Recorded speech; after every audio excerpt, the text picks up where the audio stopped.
అందరూ ఎలా ఉన్నారు? ఈరోజు మంగళనాయి మందిర్కి వచ్చామన్నమాట. ఉజ్జయినిలో ఇక్కడ శివలింగము అన్నాభిషేకం చేస్తారు. కుజదోష నివారణ ఇవన్నీ. ఇక్కడ స్వామివారికి ఎదురుగా పుట్టేలు ఉంది, చూస్తున్నారా? ఇది గోల్డ్ కలర్తో. మామూలుగా శివునికి నందీశ్వరుడు ఉంటాడు, కానీ ఇక్కడ పొట్టేలు, బాగా కొమ్ములు తిరిగిన పొట్టేలు ఉంది చూడండి. ఉజ్జయినిలో ఇక్కడ మనం ఉజ్జయినికి వెళ్ళినప్పుడు ఇక్కడ పూజ చేయించుకోవచ్చు.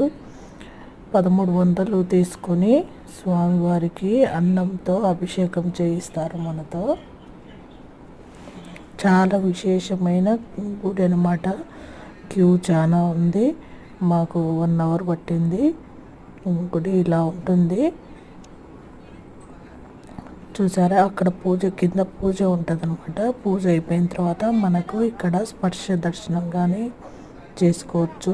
స్వయంగా మనము శివయ్యకు అన్నంతో అభిషేకం చేసుకోవచ్చు అనమాట.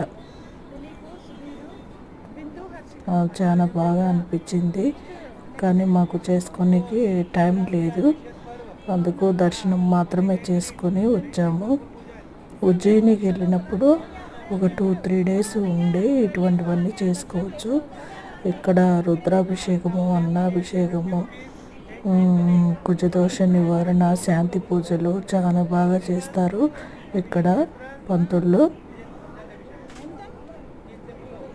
మరి ఎక్కువగానే తీసుకోరనమాట, అన్నీ వాళ్ళే తీసుకొని 1300 అంటే చాలా మేలు కదా. గుడి కానీ చాలా బాగుంది. ఇక్కడ ఉజ్జయినికి వెళ్ళినప్పుడు ప్లాన్ చేసుకొని ఇలా పూజ చేయించుకోవచ్చు.